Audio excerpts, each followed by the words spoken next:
Hello, it is time for another fill and swatch video, this time with what I call my black palette because it is black as opposed to my similar one that has a bunny in it. That is a bunny palette. It has no reference to the colors inside. So this is a very mixed batch of colors, and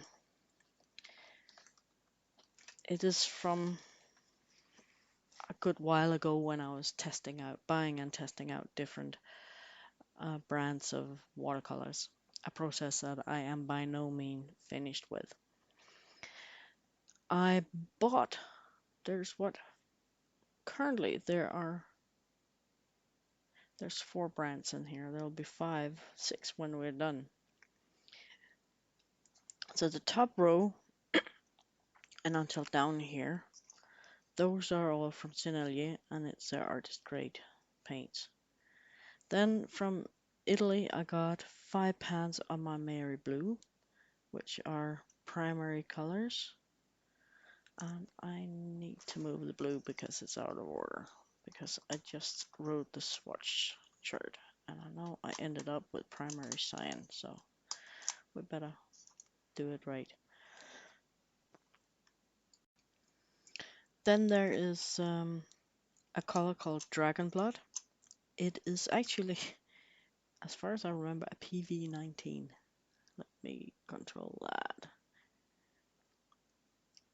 I need to check that up. I'm quite sure it's an odd version of PV19. It's brownish, reddish brown. It looks like a burnt sienna more than anything, but it's a little more pinkish red.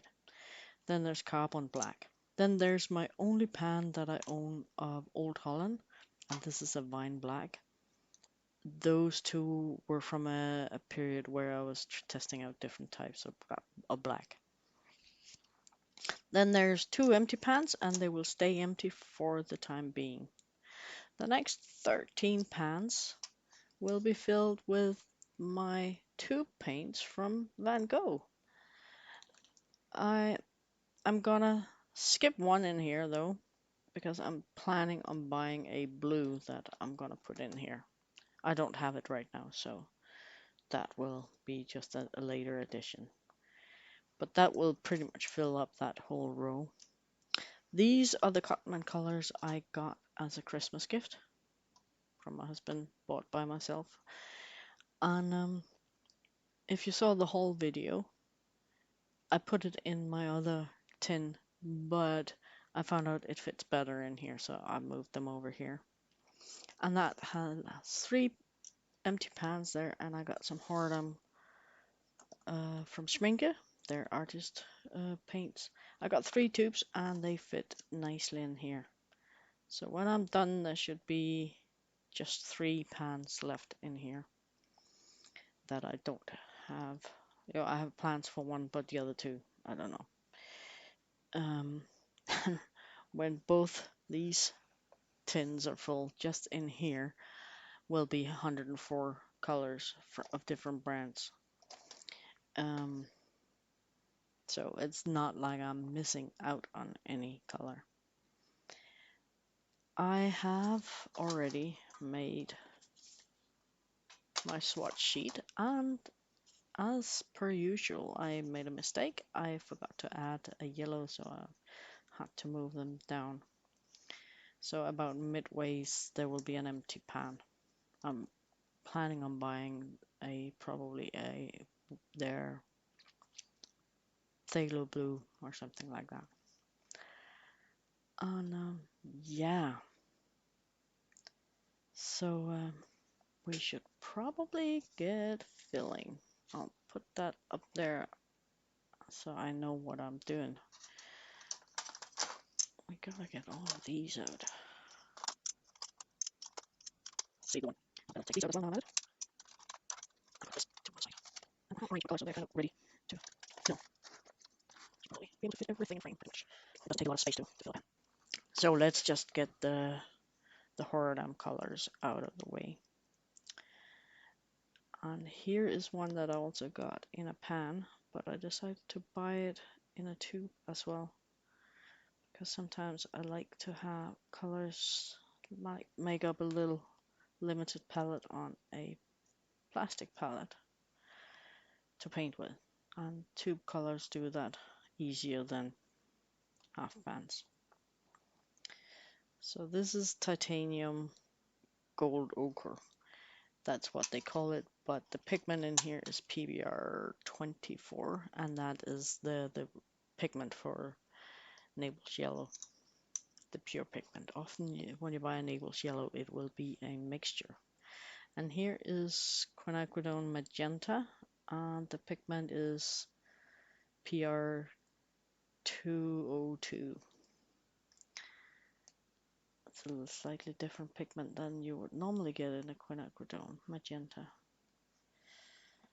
And I don't have this in other versions other than this.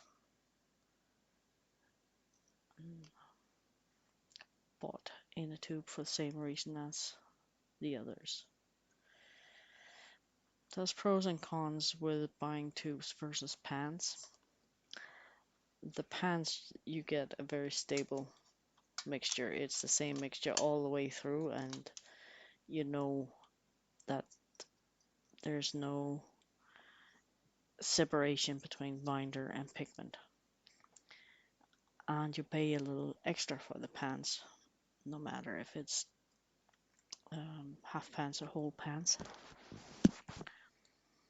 Tubes if you count them per milliliter, are somewhat a bit less expensive, and it's very versatile because you can just grab a tube and squirt some paint on any kind of handy palette you're using, as I mentioned. But, and this goes for all brands, I've seen it happen in student paints,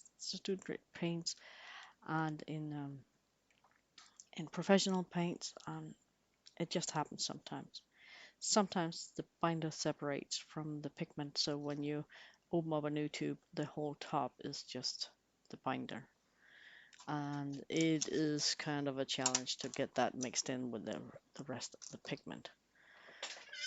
And it can be, if they have done that, it can be really inconsistent through the tube.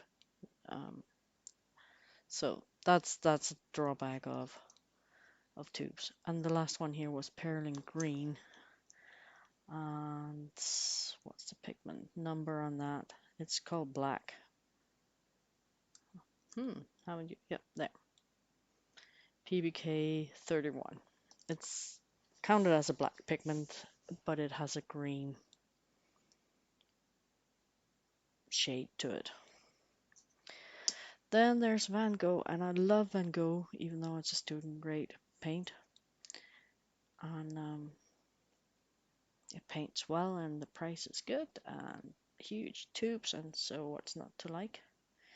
I got titanium buff in a pan in their muted color palette set that you can buy in a little 12 box in their pocket box.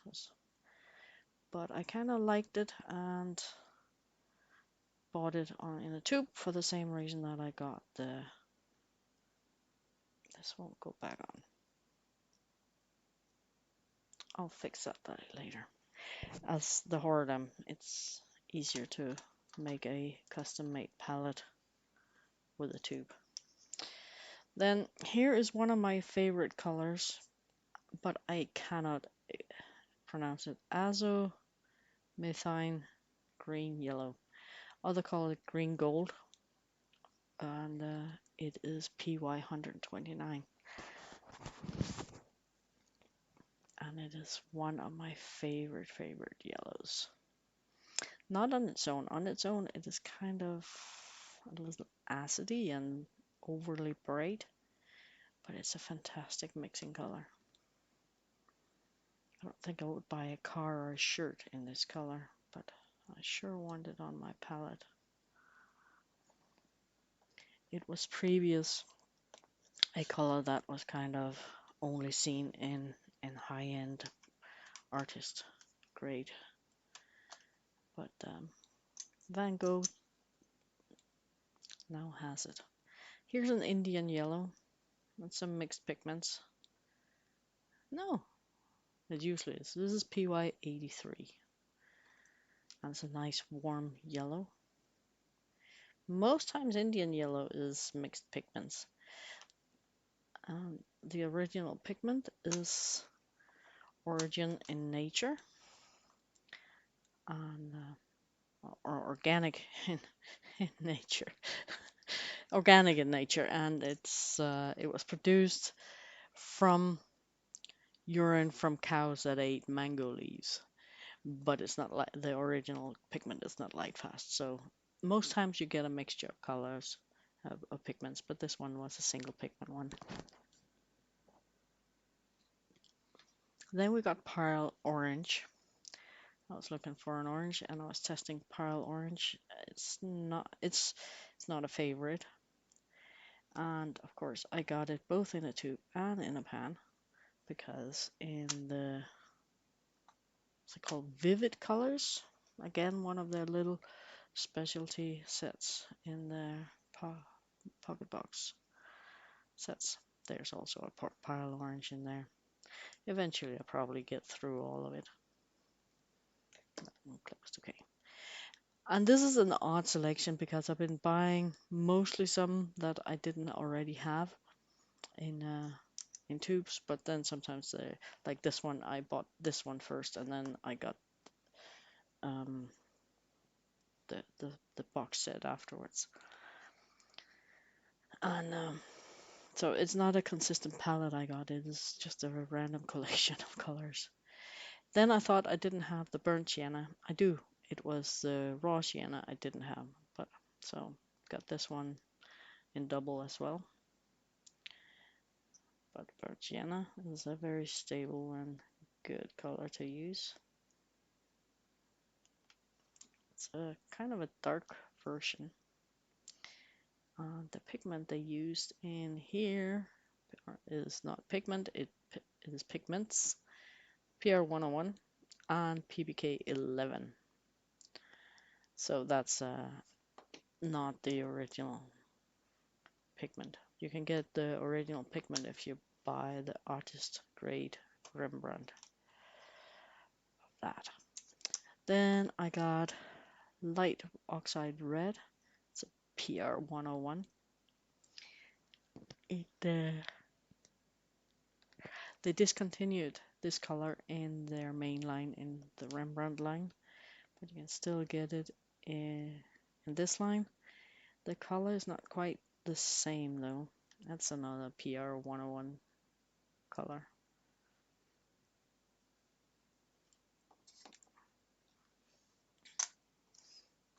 It is a little bit opaque, that Oxide Red. Then we get into the Van Gogh. When they revamped the paints, they made these dust colors. There's 3 of them in the Rembrandt series, but 4 in the Van Gogh. And it is Oxide Black mixed with different non-granulating pigments. I bought the Oxide Black by itself.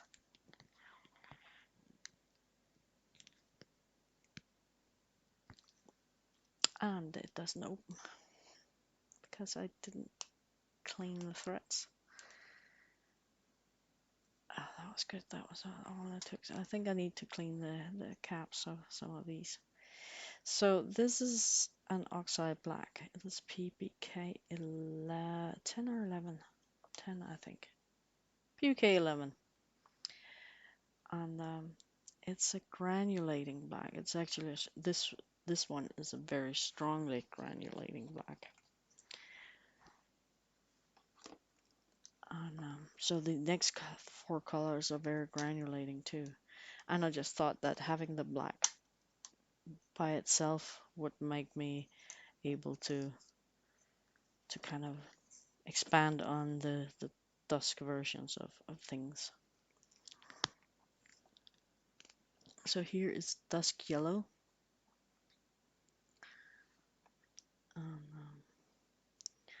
you can get the yellow pigment that they mixed in here. They got a yellow, but I can't remember the name of it. I can tell you the pigment though. That is PBK11 and PY128. So it's different from that green gold. And it is gonna be so hard to tell all these apart because that is just looking black, black. And the next couple of ones is gonna look black as well. It's gonna be consistent with the name of this palette. Black. There's pretty much all my experimental blacks in here. So this is Dusk Green. It is the PBK11 Oxide Black mixed with phthalo green, but it looks black.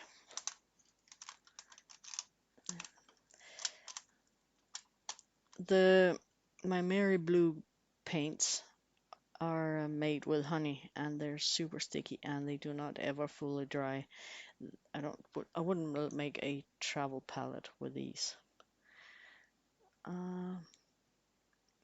That empty pan actually goes in there. So, Dusk Violet stuck as well.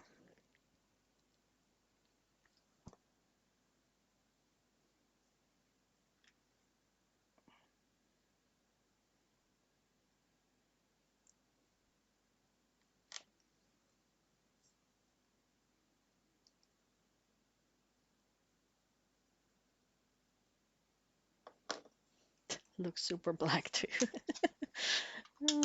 Just 5 pans of black. It's actually gonna be 6 because that's graphite. So,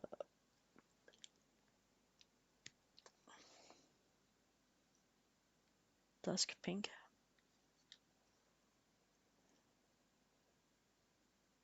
PV19 if I'm not mistaken.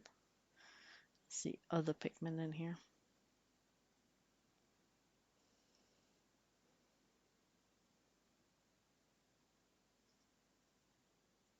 Yeah.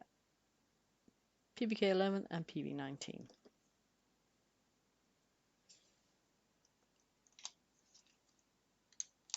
Oh, I just keep on doing that.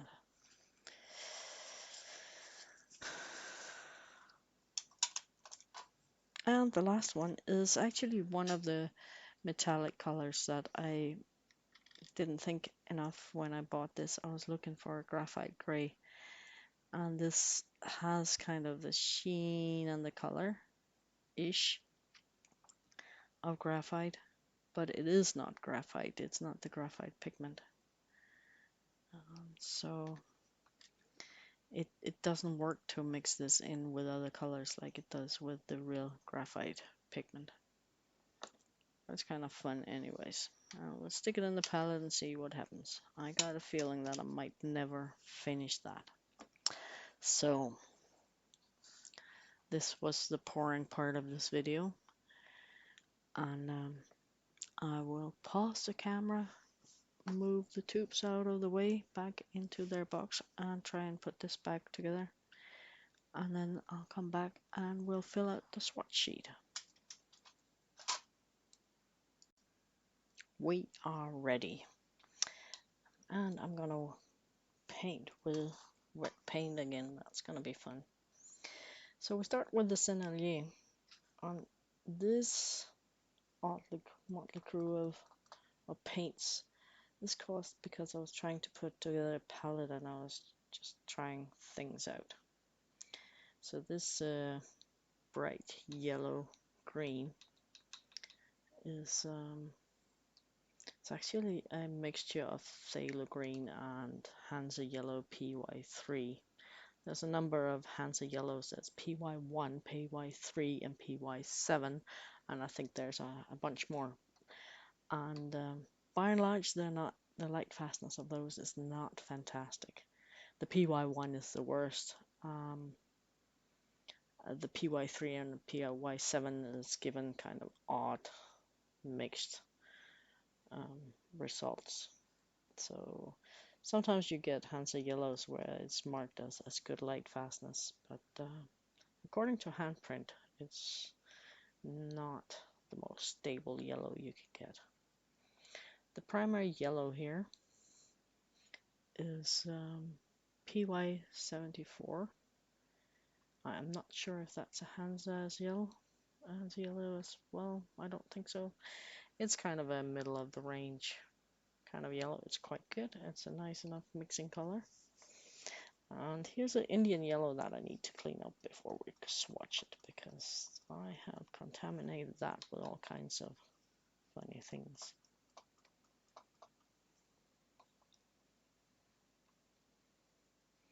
It happens. Yeah, I think it's okay now.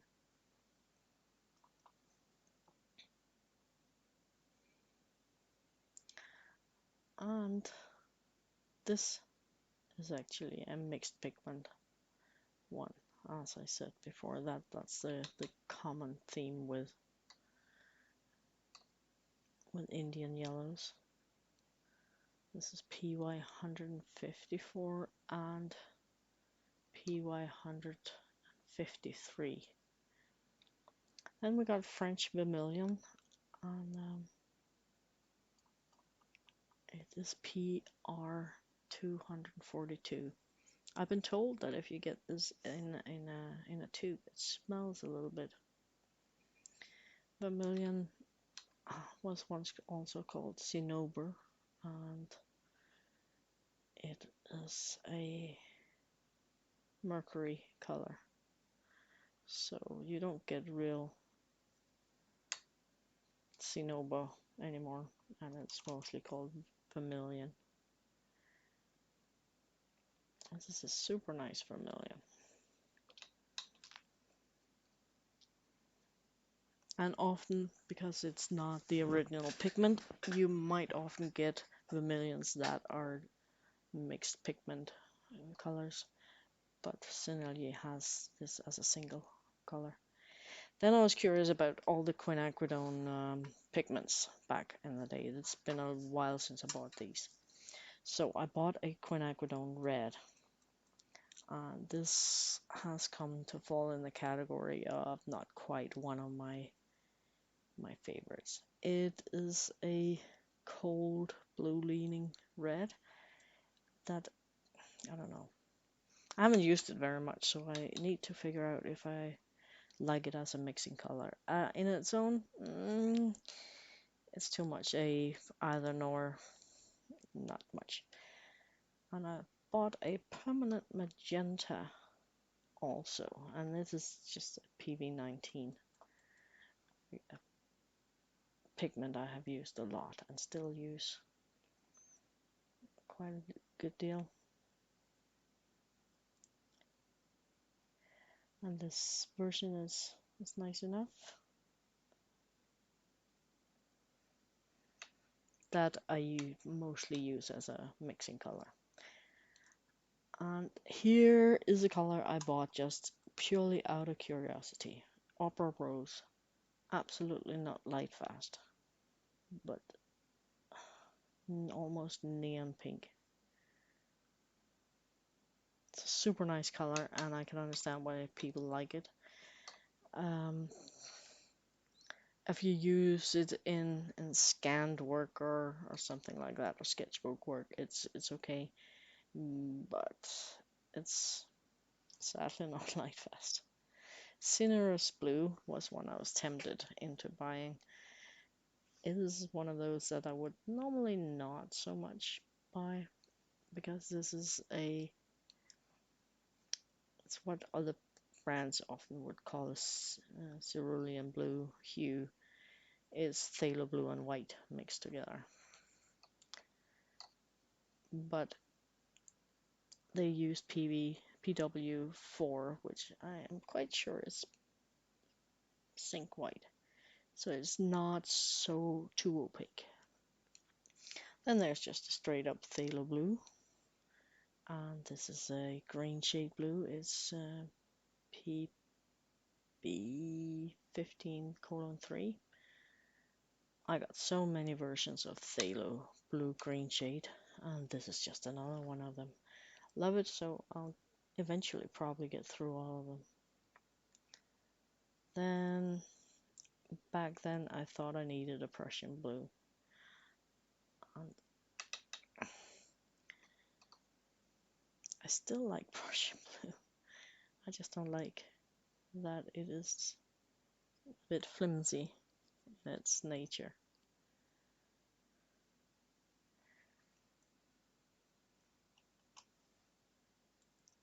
It's such a deep, wonderful blue, and it mixes great greens and stuff. But it's not like, it is kind of sort of light fast, but then not again not, as it fades in UV exposure. It's hard to save it from that. Then there's an indigo. It's a very blue indigo, and it's a mixture of PB60. I believe that's a turquoise. Or no, that is actually PB60 is Indian blue. Then it is mixed by PB15:1, and I think the colon 1 is maybe the green shade. I need to look that up. And the last pigment in there is PBK7, which is just black. Then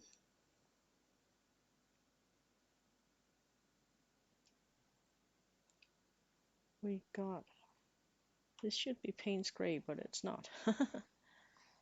This is something else. That is sepia color. So something got mixed up.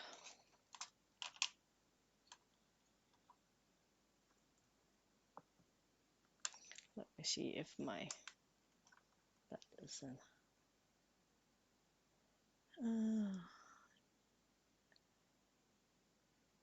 307. That's Payne's Gray. It's because my sepia and my Payne's Gray got mixed.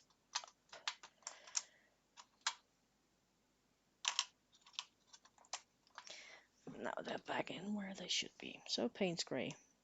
I'm going bluish gray. This is a very gray Payne's Gray. Sometimes they're more blue. It is still a cold blue and a cold gray leaning towards blue, but not as blue as some. I quite like it though. Raw Sienna Pr Pbr7. So the natural old-fashioned kind of raw sienna. Not many brands has this. They either use a synthetic or they use simply just a fine milled yellow ochre. I quite like this. I'm a sucker for the old pigments. Then there's Quinacridone Gold, and this is a mixed one because Sennelier long ago have not had the pigment. So this is 3 pigments, PR101, PY150, and PR206. So some red, some yellow, and some iron oxide red. I bought 1 or 2 Quinacridone Golds because at the time it was such a hype. I know of 2 I got because I got the core one, but that was in a set of colors I bought. This one I bought on my own account. All of these Sennelier colors were bought open stock on my own pick.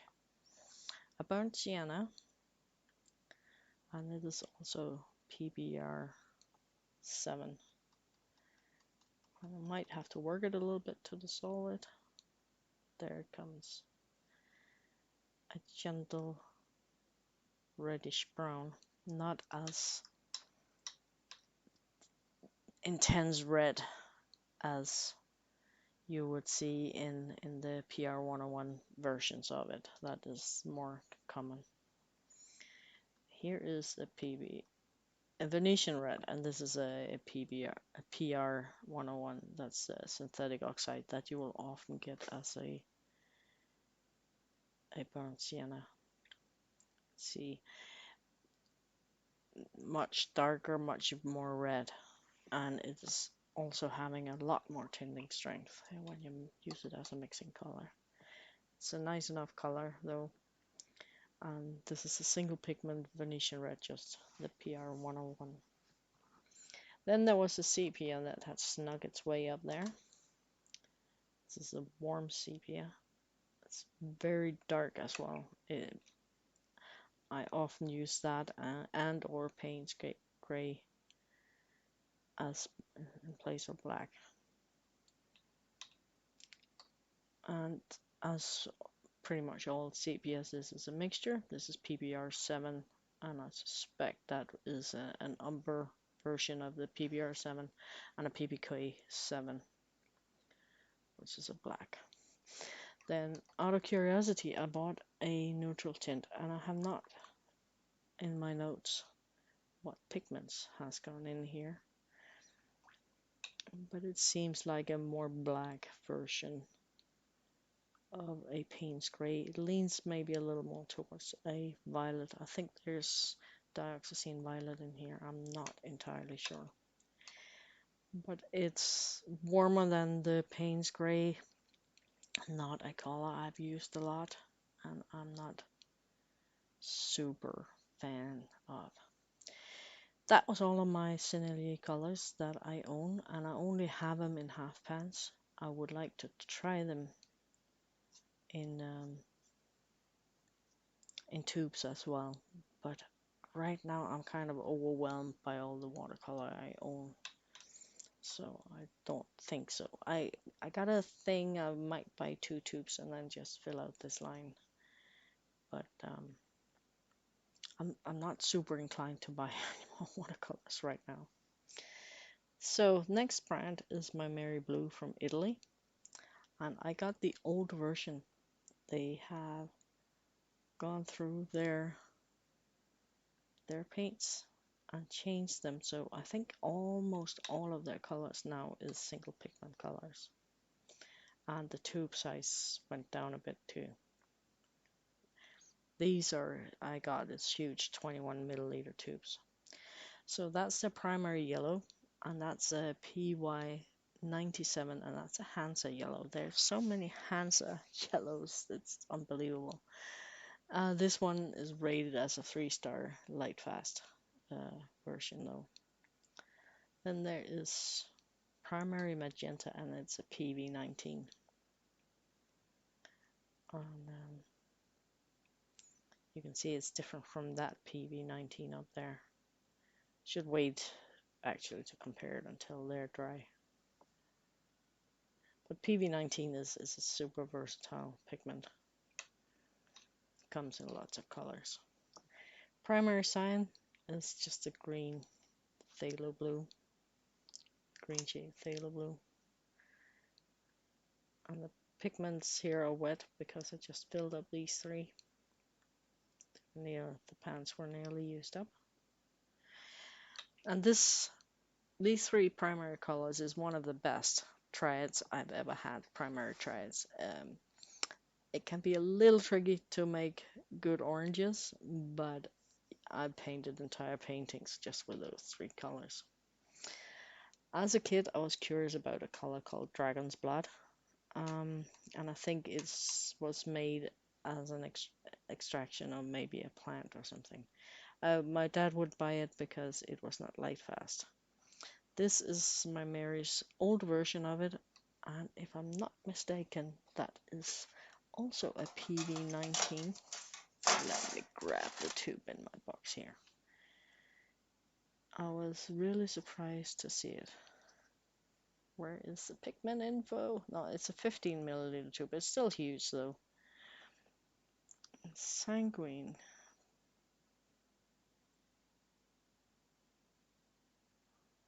Is that the pigment info right there? I'm getting old. I need my phone and my camera to zoom in on things like that. Just a trick for ladies who doesn't want to go and buy glasses.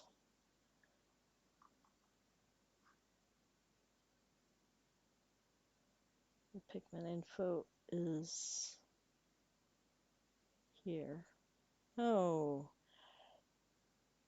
I don't know where I got that. Earth, it's a PBR7 and Quinacridone Red PBR209.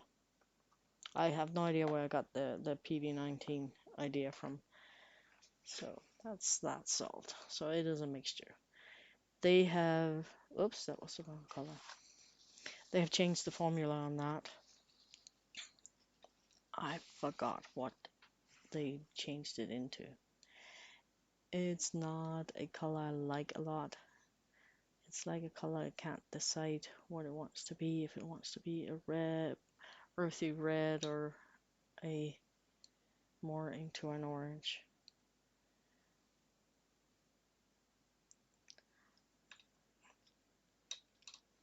But it was fun to try out. They were on sale, so I bought them.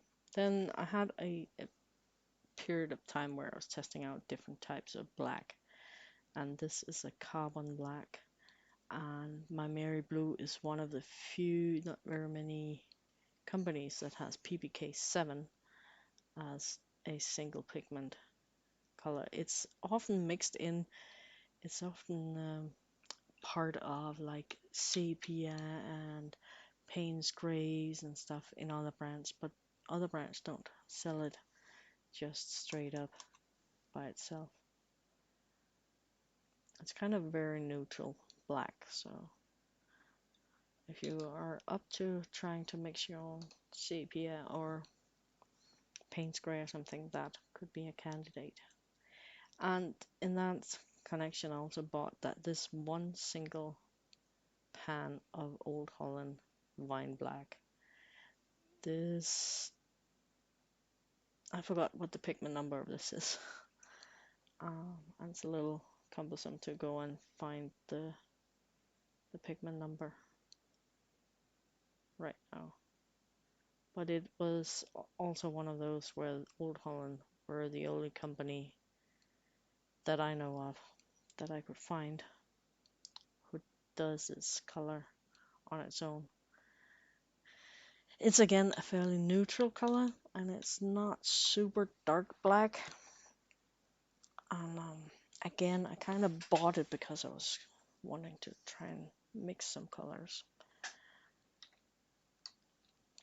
Now we go into all these super wet Van Gogh paints.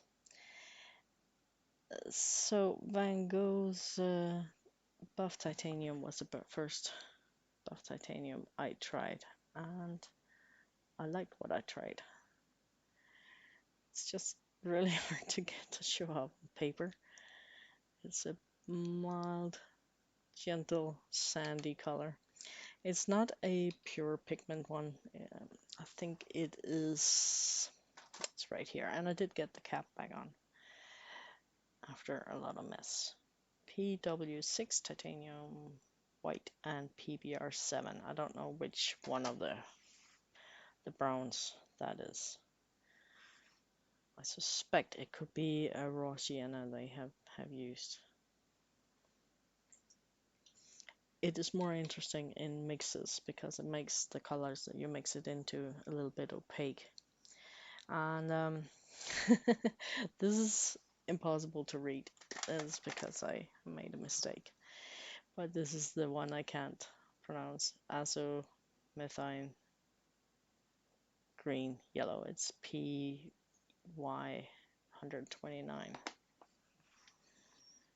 I mentioned it before while pouring it. So now we get to, and it's already drawn a bit of a skin, making this a little bit tricky. So there you go. It's basically a yellow green. but when you thin it out, it goes like it's cold yellow.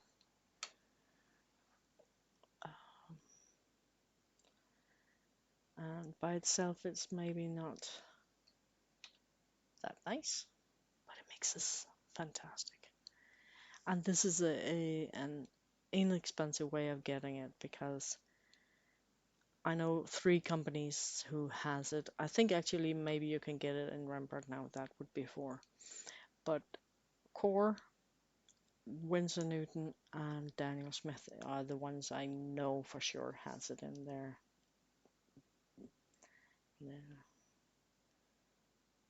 selection of colors. The Indian yellow here is fairly new tube of paint I bought. Haven't really used it all that much. A really nice warm yellow. It looks like it is maybe darker than the Indian yellow from Sennelier. Pearl orange. I forgot the pigment number of this one. So it's a very red orange. I haven't found much use for it yet. It's more orange than the French Vermillion, so it's fair enough to call it an orange, but it is still very red. Yeah. It's especially when it's watered down to its transparent state that I don't appreciate it too much. Well, Sienna. I'm not even sure if I ever swatched this one before. Come on, give me some paint.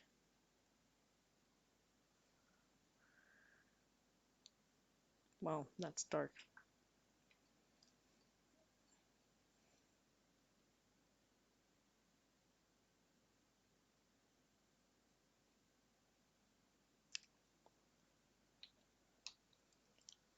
And I believe I read this one before when I was pouring it. Come on, don't be like that. Pigment information for US.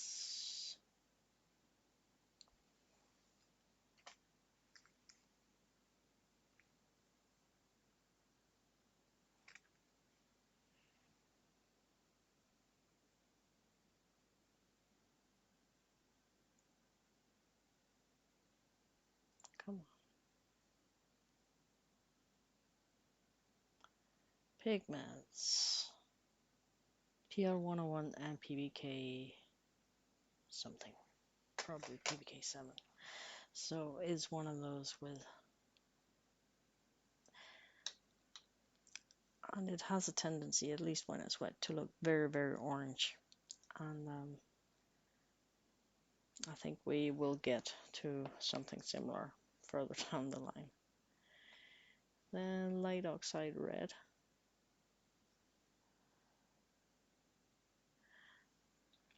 Quite opaque, but can be watered down to be more of a pink color.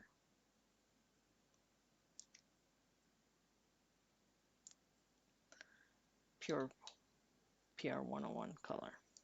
We skipped that one. I'll get a blue to put in there. And then there is this Oxide Black that we talked about with the dust colors. And I on purpose put that at one end because I thought, I didn't think, but I thought I didn't want it next to the Graphite Gray. So in mass tone, just another black and a very dark black. Some brands, if you buy this as an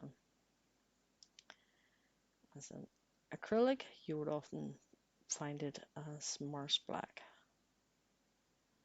Try. Now this is hot pressed paper. It's Saunder Waterford paper, so granulation does not necessarily show up very well here.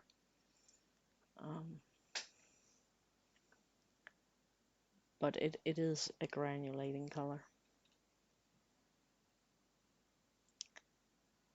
And what I think I put the it's a yellow, dusk yellow, yeah, dusk yellow. I wrote it on my thing. In mass tone, it is a greenish black, but we can, because this is mixed of a non-granulating yellow and that granulating black, you can, on especially cold pressed and rough paper, you can get color separation on there that might look really good.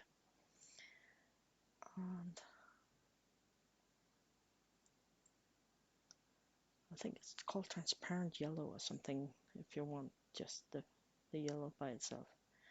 Super black.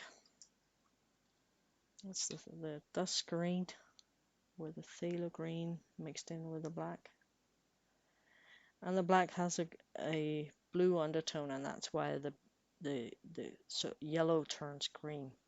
It's the same problem when you mix graphite with yellow, it just turns green. And dusk violet must be this one.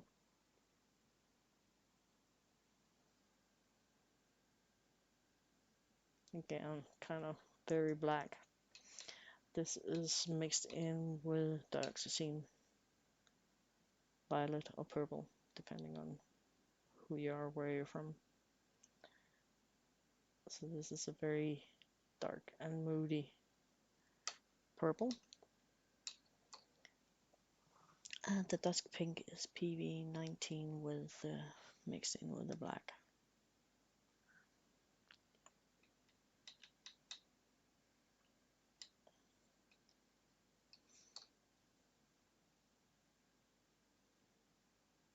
These are kind of novelty paints. They don't necessarily mix very well with others. And here's the metallic graphite that I accidentally bought. Fortunately, Van Gogh is very affordable, so I'm not out a lot of money into a paint that I'm having a hard time using. There's mica in here mixed with some pigments.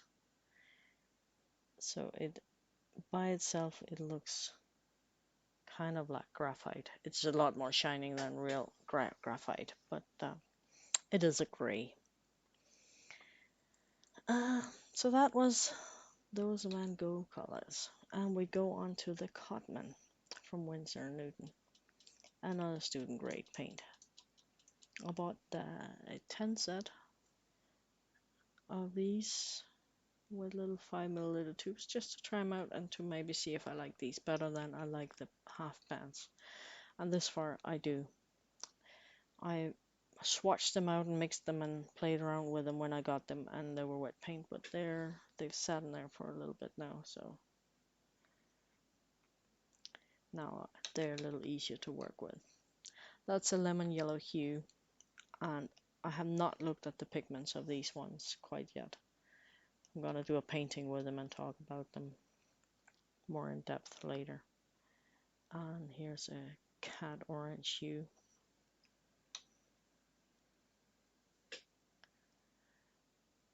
Hue just means it's not the original color. It's some other pigment, or often mixtures of pigments. Red cadmium deep hue, and it's an odd pick for a mixing set because this is actually leaning a little bit blue leaning.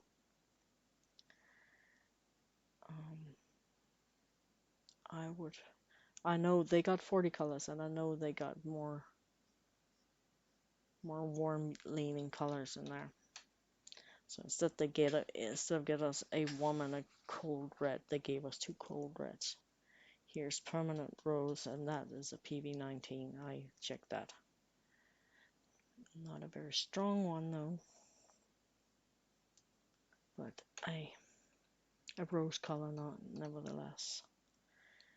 So this, that, and this one they're all PV19 colors, and when it's all dry you can see how different they are.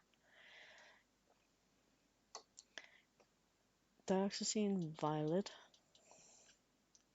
or purple in this case. In the mass tone it's difficult to get it real dark. If you get a just great dioxazine purple, they are usually quite black in the mass tone, but this is a student grade paint, so there's a lot more filler in there, so it's not quite as intense as it would be if the pigment was more pure. And another ultramarine, and this one's just called ultramarine, and yeah, it's an ultramarine, and it will just never be a favorite of mine. I find it a little bit boring. An okay mixing color though. And there's not that many inexpensive reddish blue colors. The ultramarine is definitely probably one of the more inexpensive. There's also a red shade of phthalo blue. It's just not very many brands that carry it. And then there's Indian blue, but that's a more pricey pigment. So in student grade mixing sets that on a budget you won't get the Indian blue. And here is a Cerulean Blue, and because the real Cerulean Blue is a cobalt color, this is a hue, and it is actually just a phthalo blue. It just said PBR15 in there, I think. Don't know if it was one of the colon colors. Normally a phthalo blue looks like that, so obviously this is kind of a lot lighter. You can see just in the pan, I can't get a really dark mass tone. So I think there's some white filler in there that they don't ever disclose what kind of fillers they use in paints. But I suspect that's why it is light blue. It's an okay color though. And it was a really inexpensive set that you can get on Amazon for like 13-15 euros. I'll get a lot of paint for those money. And I like these better than a lot of the no-name brands that is out there. You can actually go and buy open stock a Cotmann color if you run out. Or if you want to add to your palette, you can go and buy another color. They got 40 colors in the range, and they're quite okay. They're little, yeah, they're very much student grade paints, but for what they are, they're really, really good. That was a Hooker's Green Light, that one. We get to burnt sienna again, and this one again is a mixture of colors. Some PR101 in here, and this one's very, very orange. When I was playing around trying to mix it, ultramarine blue and burnt sienna is a classic way of mixing grays, and normally it is very, very easy. But in this case, this was so orange, and it is much, much stronger in tinting because of the PR101 than the ultramarine that has been watered down with filler. So mixing a gray here is tricky, especially if you need a cold gray. You need a ton of the ultramarine and a little bit of the burnt sienna. If you had like up here, I didn't buy an ultramarine from Sennelier, but we could pick any ultramarine and mix with this burnt sienna, which is the single pigment old fashioned burnt sienna, and that would be so easy to make a gray. This one's way too orange. That's a nice color though, but Burnt sienna. If I had to name it, I would probably more say it looks more like a Mars orange. And then the lamp black. I forgot what pigment that is. It should be PBK, what, 7, I think. I don't know if it's a pure pigment. It's a fairly weak black. You have to have it it's very easy to water it down. See, just that I add water, it pulled almost all the pigment out of that. So it's nearly more like a lamp gray. It's in the dark colors that a lack of pigment load really shows up. You can't get it intense, you just need to be careful with the water. So that was the Cotmann, and now we go back to professional paint here in the corner. My 3 colors from Schmincke. Titanium Gold Ochre. It's a very long name for a Naples yellow. It's kind of opaque and makes you think of, I can understand why they call it ochre, because it makes you think of a really yellow ochre. But it's clearer than a yellow ochre. A yellow ochre is often a little more brown. Then I wanted to try the Quinacridone Magenta. And I talked about that it was a different pigment than most other. So this is not a PV19.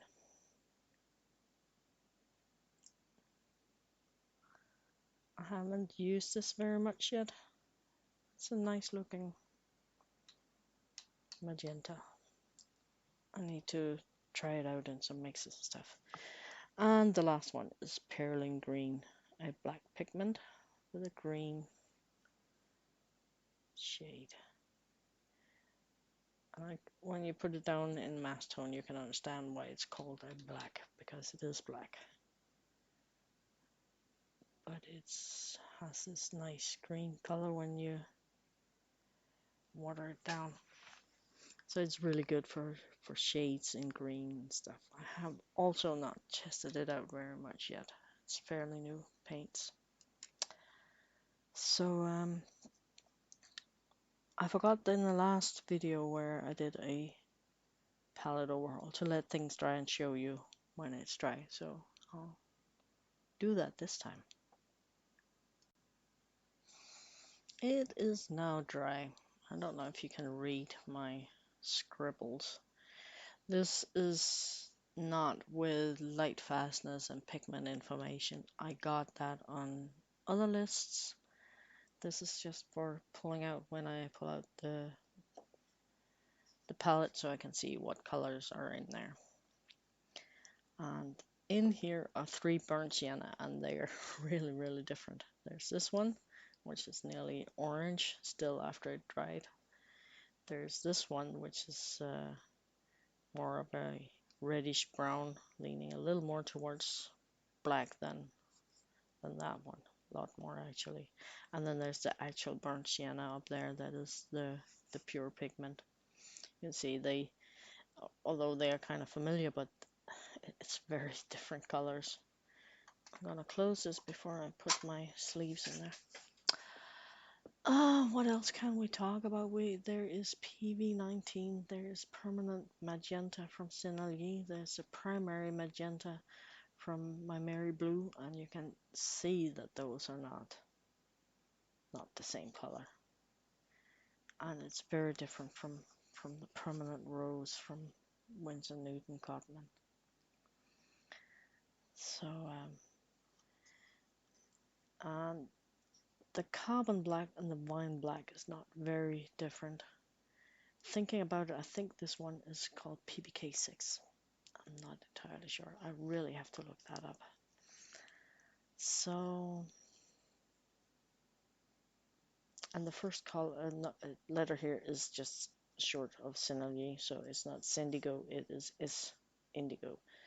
And Old Holland, MaimeriBlu, Van Gogh, Cotmann, and Schmincke Horadam. So it's a hot mix of things.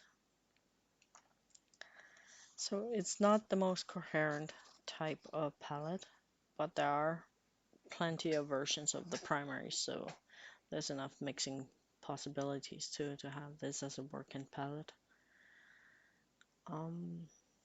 Yeah, I'm gonna get that blue, put it in there just for grins, and I'm not sure, maybe a couple of tube paints there.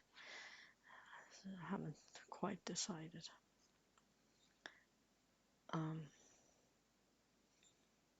So that's the palette, and here's how it looks right now. It needs to just sit quietly on my table for a while and just dry up slowly, or at whatever pace it dries up.